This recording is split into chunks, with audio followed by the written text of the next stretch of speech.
యథార్థ ఘటనల ఆధారంగా రూపొందించిన రుస్తుం చిత్రంలో అద్భుత నటనతో అందరి మన్ననలు పొందిన బాలీవుడ్ నటుడు అక్షయ్ కుమార్ కెరీర్లో తొలిసారి జాతీయ పురస్కారానికి ఎంపికయ్యాడు. ఉత్తమ నటుడి విభాగంలో అక్షయ్ను పురస్కారానికి ఎంపిక చేసినట్లు 64వ జాతీయ చలనచిత్ర పురస్కారాల ఎంపిక కమిటీ ప్రకటించింది. మలయాళం చిత్రం మిన్న మునుంగులో నటించిన సురభిని ఉత్తమ నటి పురస్కారానికి ఎంపిక చేసింది.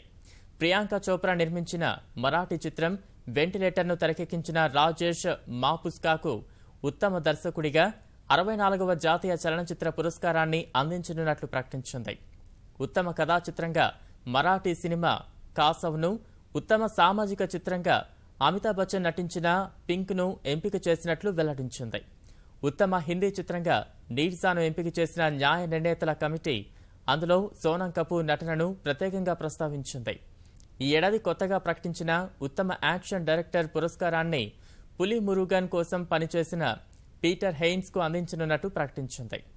జనతా గ్యారేజ్ చిత్రానికి కొరియోగ్రఫీ చేసిన రాజు సుందరానికి ఉత్తమ నృత్య దర్శకుడి పురస్కారం, కన్నడ చిత్రం అల్లమ్మకు బాణీలు అందించిన బాపు పద్మనాభకు ఉత్తమ సంగీత దర్శకుడి పురస్కారం ప్రదానం చేయనున్నట్లు వెల్లడించింది. మలయాళం నటుడు మోహన్ లాల్ కు ప్రత్యేక జ్యూరీ అవార్డును అందించనున్నట్లు 64వ జాతీయ చలనచిత్ర పురస్కారాల ఎంపిక కమిటీ ప్రకటించింది. ఉత్తమ తెలుగు చిత్రంగా పెళ్లి చూపులు, ఉత్తమ ప్రజాదరణ చిత్రంగా శతమానం భవతిని ఎంపిక చేసినట్లు ప్రకటించింది. సినిమాలకు అత్యంత స్నేహపూర్వక రాష్ట్రంగా ఉత్తరప్రదేశ్కు పురస్కారం అందించనున్నట్లు న్యాయ నిర్ణేతల కమిటీ వెల్లడించింది. గాను బెస్ట్ ఫిల్మ్ ఫ్రెండ్లీ స్టేట్గా ఉత్తరప్రదేశ్ ఎంపికైంది. స్పెషల్ మెన్షన్ జార్ఖండ్కి వచ్చింది. ఇందులో మొత్తం 39 స్టేట్స్ గాను ఓన్లీ 16 మాత్రమే పార్టిసిపేట్ చేసినాయి. వాళ్ళు సబ్మిట్ చేసిన ఇన్ఫర్మేషన్స్ చాలామంది ప్రొడ్యూసర్స్, డైరెక్టర్స్ దగ్గర నుంచి చూసుకున్న ఫీడ్బ్యాక్ని చూసి ఉత్తరప్రదేశ్ ఎన్నిక చేయడం జరిగింది. ఉత్తరప్రదేశ్లో లార్జ్ స్కేల్లో ఫిల్మ్ షూటింగ్స్ జరుగుతున్నాయి. At the same time they have the incentives for the